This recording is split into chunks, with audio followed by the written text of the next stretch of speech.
In the small Icelandic town of Vik, a mysterious woman covered in ash is crawling her way out of a tunnel near an active volcano named Katla. Only a few people remain in Vik after the eruption, who are working to rescue the occasional tourists trespassing in the town, as well as to assist scientists working on the glacier. We're then introduced to Grima, who lives in Vik with her husband Kjartan. She works in a rescue squad at the eruption site, while Kjartan tends to his farm. Grima is still searching for her elder sister, Aza, who disappeared during the eruption a year ago. Besides this, the memory of her mother walking up to the deep sea until the waves washed her away continues to haunt Grima. Owing to all the deaths she's experienced as a child, Grima has become more withdrawn. Besides this, she's also neglected Kjartan and hasn't been showing him the affection he needs, which has strained their relationship. One morning, her father, Thor, pays her a visit and suggests that she relocate to a nearby town to start over, as Aza's death appears to be taking a toll on Grima's mental health. He also admits that he doesn't want to continue to stay in Vik, suggesting that he's only doing so for his daughter, but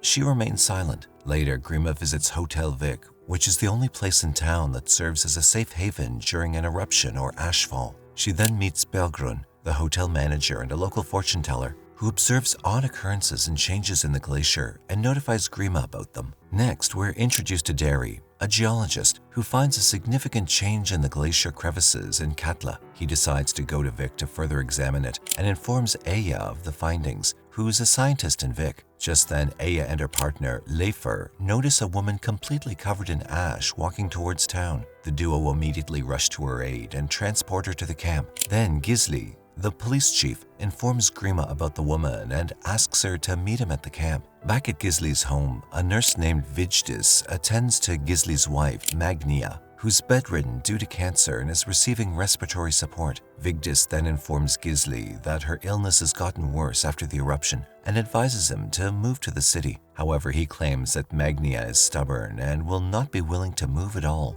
Meanwhile, the woman in the clinic claims to know Grima's father, Thor, and says that her name is Gunhild. After that, they take the woman to the clinic and wipe the ashes off her body. Just when she announces that she has to show up for her work at Hotel Vik, seconds later, Thor arrives at the clinic and Gunhild instantly recognizes him, but he only stares in disbelief before rushing out. That evening, Gisli visits Hotel Vik to alert Bergrun of the incident, and she acknowledges that someone by the name of Gunhild used to work there 20 years ago and currently resides in Uppsala, Sweden. Moreover, further investigation reveals that Gunhild and her son have been residing in Sweden, and this Gunhild in Vik looks like how Gunhild in Sweden looked 20 years ago. The next day, Gunhild decides to travel to Vik, but her son, Bjorn, claims that the other woman sharing her name is a mere coincidence. Meanwhile, Grima is seen sending the weather balloon when she discovers someone in a shed near the glacier. When she proceeds to identify the person, Grima stumbles upon another woman who's covered in ash and is calling her name.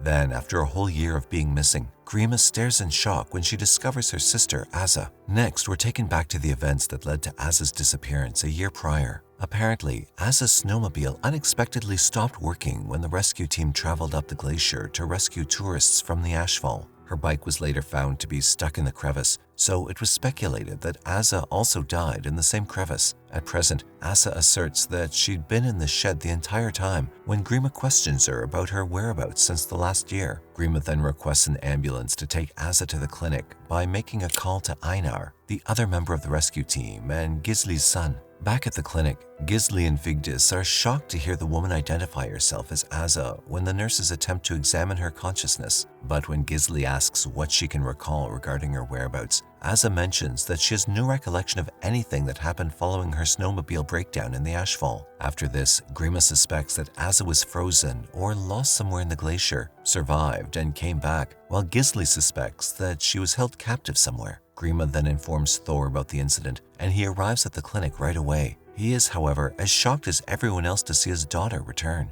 Meanwhile, Gunhild arrives at Hotel Vik and reconciles with Begrun. When she finally arrives at the clinic, everyone notes how much the two Gunhilds resemble each other. After that, she encounters the younger Gunhild, to whom she poses a few questions about her identity, her motive for being in Vik, her relationship with Thor, and so on. Oddly, every response is identical to how she lived in Vik 20 years ago. Moments later, she's reunited with Thor after she pays him a visit at Grima's house and tells him that the nurses found younger Gunhild pregnant, and she claims it to be his child. In the meantime, it's revealed that Derry and his wife Raquel are struggling with their own personal tragedy. The loss of their son, who died in an accident 3 years ago, continues to torment them. One evening, Derry is seen working on the glacier samples at Vic when suddenly he hears the faint sound of someone moving around. Yet, as he turns to look at it, he doesn't see anyone or anything. Moments later, Derry hears something ruffling under the blanket and sees an imprint of something under it, right as he turns around in his room.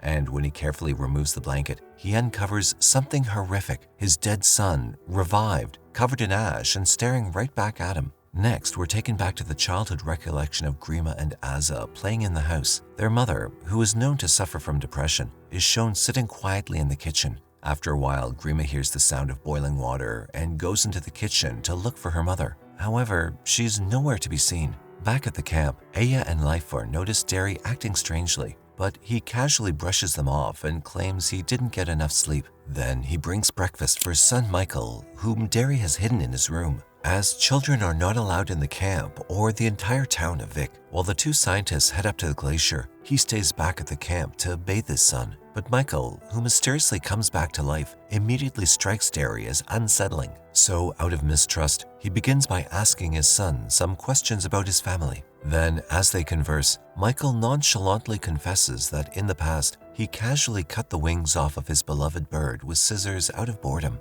Now, this is the first indication that something is seriously wrong with him. Besides that, it's made clear that he was always a disturbed bully and a psychopathic child who has a history of trying to harm people and animals. Michael's psychopathic tendencies, even before his death, led to Derry, his own father, being scared of him. Later that night, Derry secretly leaves the camp with Michael and hides him in his shed during the cold night without disclosing his motive. Despite being his father, he thinks Michael is dangerous, so he confines him inside a shed room with his necessities. The kid then searches the room for a way out, but instead discovers an emergency phone, so he calls his mother to let her know that his father locked him in. However, Raquel simply hangs up the phone after being disturbed and confused. Michael then continues looking for weapons before coming across a sharp box cutter, using it to cut the electrical cable. Meanwhile, Gunhild visits the younger Gunhild in the clinic to confront her. She inquires as to her identity and states that Thor is unfamiliar with her, but Gunhild maintains what she said. The poor woman watches in disbelief as her younger self claims firmly that he's lying to keep his wife from finding out. However, she's shocked to learn that Thor's wife has already passed away. Later that evening, Asa and Grima reminisce about their early years and how they got by when their mother passed away. It's made apparent that Grima hasn't yet come to terms with the loss of her mother and the fact that her sister vanished before returning. Then the two go for a swim, but as soon as Grima dives in, she has a terrifying hallucination of her mother's corpse floating right by her. She ponders the reason behind Asa's reappearance as they make their way home. And why would she not? The poor woman mourned her sister for an entire year before discovering her again. Later that day, Asa visits Kjartan to confront him about his relationship with Grima. He then admits that the two fell apart as a result of Asa's influence because Grima's mood was wholly dependent on her. She then meets Grima, who suggests going up to the shed to find an explanation for her disappearance, but she just looks at her sister strangely and acts as if nothing has happened. Then, when Derry returns from the shed, Michael declares that he does not trust his father. Shortly after, Raquel gets on the phone and informs him that a little boy who claimed to be Michael had called her and said that he was locked in a shed. Derry, however, dismisses this and claims that it's not their son. As Raquel hangs up the phone, she runs into a couple who used to live there before the eruption while waiting for the ferry to Vic. Meanwhile, Derry stops hiding Michael and takes him to Hotel Vic, where Raquel reunites with her son. However, he still tries to persuade his wife that the boy is not Michael, considering that they witnessed him die in the accident. He also mentions Michael's apparent lack of conscience and apathy towards the terrible acts he's committed and warns Raquel that the kid is dangerous. She, on the other hand, is overwhelmed to have her son back and refuses to listen to Derry. On the other hand, Gunhild visits Thor to tell him something she's kept private for a long time, but her younger self also arrives. She asks about the night his daughter, Asa, caught them together, oblivious to the other Gunhild's presence. And when she overhears this, she becomes enraged and storms out, despite Thor's efforts to stop her. He He then returns inside and explains to the younger Gunhild that the night in question occurred 20 years ago and that she's not the person he was with at the time. Strangely, Gunhild mentions that the woman was, in fact, her and doesn't comprehend that it happened decades ago. Later that evening, Grima and Asa arrive at the camp and proceed to the shed, where they discover a floor plank that appears to have been pulled up. After removing it, they discover a cloth underneath that's covered in ash and dirt. They make an unsuccessful attempt to get the cloth out. They then walk outside and continue to dig beneath the shed until they've created a hole that's deep enough for them to enter. Asa crawls in first, and when she looks inside, she discovers something so horrifying that she's compelled to leave right away. Grima then decides to go see what she just saw for herself because Asa is unable to explain what she just witnessed. Later, as she climbs inside, Grima discovers a grisly dead body that resembles Asa, making her even more cautious and skeptical of her sister. Next, Gisli asks them why they were at the camp, but they don't seem to have an answer. Even so, he doesn't press it any further and tells them that an ash storm is predicted before driving Asa to her father's house, where she sees Gunhild and Thor together once again. Back at Hotel Vic, Dari informs Raquel about the body found at the camp and suspects that it has something to do with Michael. However, this only seems to anger Raquel, as she doesn't believe a child, especially her son, could do such a horrible thing. Nevertheless, Dari still doesn't trust Michael and thinks he's dangerous, so he calls Gisli to inform him about the strange little boy and to take him away. Raquel, on the other hand, is unaware of this at first, but she overhears Dari talking to the police outside just in time. Immediately, she sneaks Michael out of the hotel and tries to sneak him back home, hoping it'll make up for the loss of her son, whom she couldn't save before. Just then, Dari sees his wife and son getting away, and despite the ash storm, he decides to follow them himself, but his car stops working midway. Then Gisli calls Grima for a witness statement, and she tells them that the two of them went there to find out where Asa had been for the past year. She also notes how the corpse looks like Asa, which Gisli agrees with. However, he assumes that it might be one of her relatives, and she doesn't tell him about her suspicions regarding her sister either. Later, Michael is shown hiding a box cutter that he used to cut the power cable, as he's being driven by Raquel towards the riverbank. She gets a little bit frightened when the boy admits how much he hates his father, Dari. Suddenly, the ash storm starts, and Raquel is left waiting with them in such a bleak place. Then, as Raquel tries to grasp Michael's perspective, he explains that Dari locked him in the shed because he was scared of him. Furthermore, the boy confesses to her that when he accidentally set the school on fire, he'd hoped that the other kids would also burn. As time goes on, poor Raquel progressively grows more terrified of her own child. Michael then continues by recounting how he was bullied at school by the other kids to the point where, at the age of just 8, he wanted to die. As Raquel asks him about the car accident, the poor kid admits that he purposefully jumped in front of the oncoming car, which led to his death. But just when she's starting to feel pity for her son, Michael admits that he also wanted to kill his father for locking him up in the shed. Right then, Raquel lets him out of the car to use the bathroom, but out of fear, she abandons the boy there instead and drives away. Meanwhile, Dari gets back to the hotel, where Bergrun tells him about the long-standing folklore that might explain the people reappearing.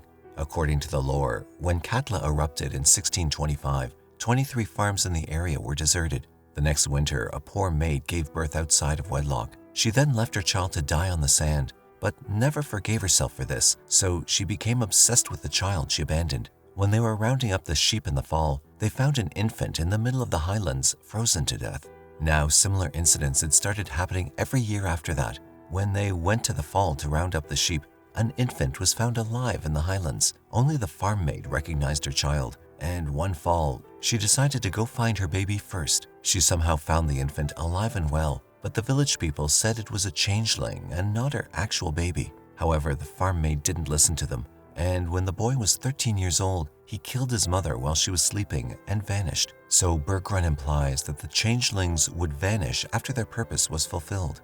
That evening, Gunhild visits Thor and is upset to see her younger self there. She then inquires about his desire for someone who's taken on her persona. Thor explains to them that they are actually the same person and are merely each other's older and younger selves. He acknowledges and accepts the younger one as being his lover from 20 years ago, reappearing as the girl he knew 20 years ago, while the older version of her, who's been living in Sweden for 20 years, is standing right there with them. On the other hand, Grima makes her way through the ash storm to the camp, and when she gets there, she spots a silhouette of someone inside. She carefully enters only to discover her clone staring back at her. Grima's duplicate appears to be more compassionate and warm when she's depressed. She also provides Kjartan with the love and affection that he's been missing from the original Grima. A while later, Raquel weeps as she drives, and unable to bear to leave her kid behind, she swerves to look for Michael. Sadly, the boy is nowhere to be seen. Meanwhile, the old couple she'd met on the riverbank spots Michael wandering around by himself in the sand as they're driving away from Vic. When Raquel doesn't answer the phone, they take Michael in their car before contacting Hotel Vic and asking for Derry to pick him up. They tell Derry that the kid was by himself when they found him. Now, Raquel quickly makes her way back to the hotel and sobs while confessing to having left her son.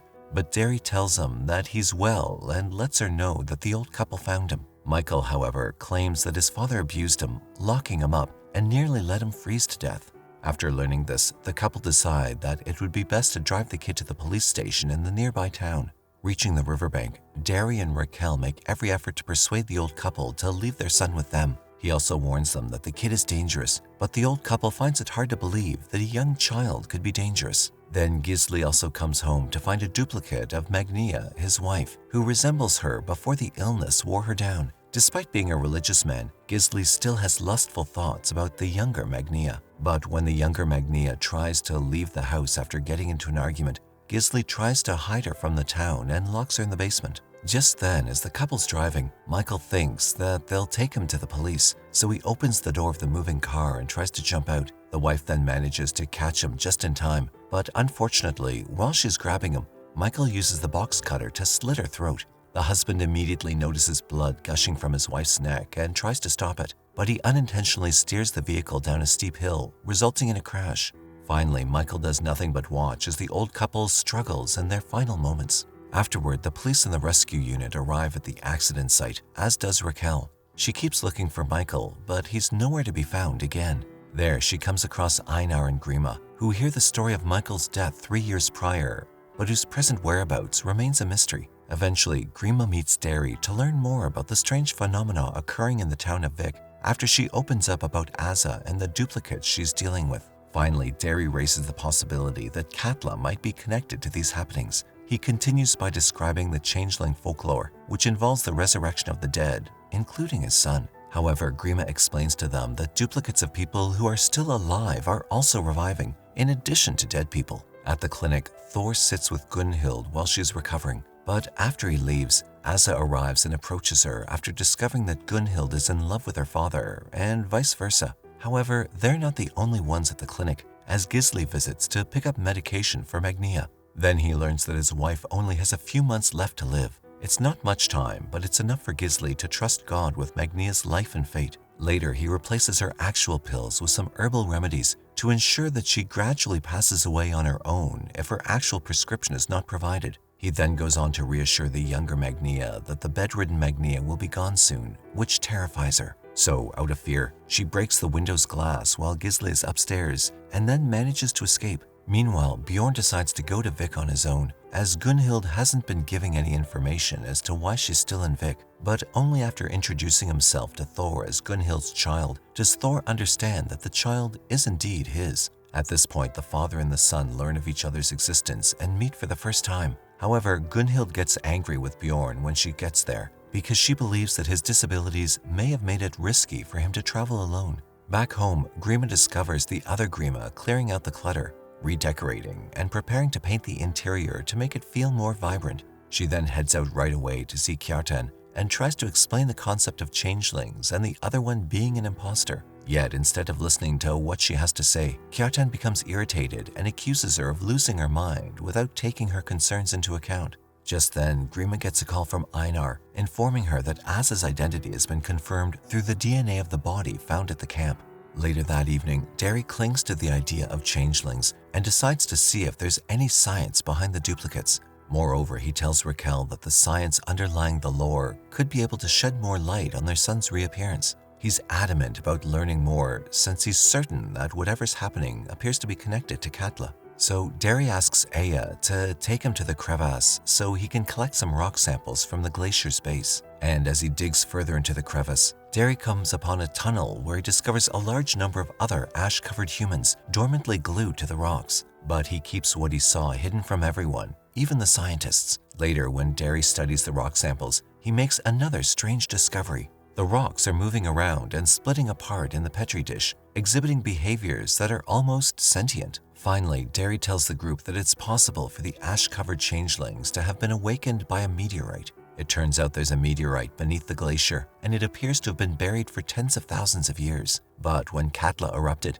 it melted the glacier, exposing some fragments of the meteorite to the surface and prompting it to become more active. As the meteorite might be radioactive, the team agrees they should leave, but Derry opts to stay. Meanwhile, Gunhild admits to Thor that, despite her initial consideration of an abortion, it was too late for a legal termination under the rules of the period. As a result, she asked a witch for some sort of illegal abortion, but it went wrong, and she ended up giving birth to Bjorn while also rendering him disabled. However, it turns out that the other Gunhild, who's currently pregnant, is carrying a child that suffers from some syndrome that results in abnormalities in the infant's arms and legs. This demonstrates that Bjorn's impairment was brought on by a genetic defect rather than the botched abortion procedure. Meanwhile, Gunhild is about to leave Vic with Bjorn, but he insists he wants to stay to get to know his father. Gunhild then visits the clinic, where she learns about the disappearance of her younger self. Just then, she looks in the mirror and untangles her hair, which suggests that she's come out of her guilt and remorse about her son.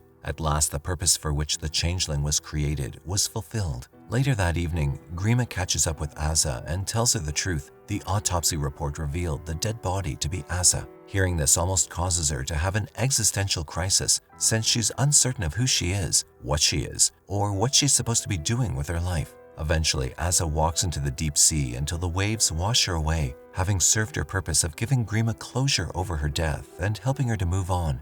Now, to help her find closure with her mother's death, we're given a short glimpse of her mother, who, like Asa, is shown walking into the depths of the ocean. The next day, Thor tells Grima about her half-brother Bjorn, while she tells him about the death of both of the Asas. She tells Bjorn that these changelings exist to serve a certain purpose. Meanwhile, Gisli takes the sick Magnia in his car, along with a shotgun, to go look for the younger Magnia in her old shop. He then leaves the sick Magnia in the car while he enters the shop to ambush the younger Magnia, but she escapes and drives off with the other Magnia. Then it's made clear that the sick Magnia accidentally manifested the younger Magnia, possibly for Gisli, so that he would have someone after she dies. But due to his actions, Magnia's initial plan to help him changes to saving her future self instead. After a while, Gisli goes to Einar to borrow his car, but doesn't tell him anything that occurred. Even when Einar asks about his mother, he gets no answer from Gisli, so out of suspicion, he goes over to his house to make sure that she's okay, only to find her missing.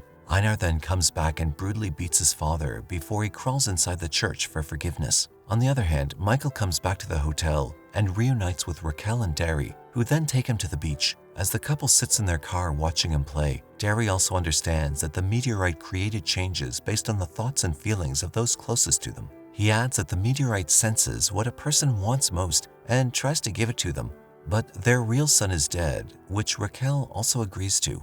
At last, as a symbolic gesture of letting go, Derry and Raquel lead their son hand in hand to the sea and drown him, then reconcile over the loss of Michael. Back home, Grima notices her duplicate painting the house still, but this time she simply watches her old, lively and happier self before the tragedies took a toll on her mental health. Just then, Kjartan also returns home, and a ridiculous scene ensues in which he moves about the house having conversations with both versions of Grima, without realizing that there are two of them. So Grima finally deals with her decaying relationship with her husband, playing Russian roulette with her duplicate to see who gets to live out her life with him.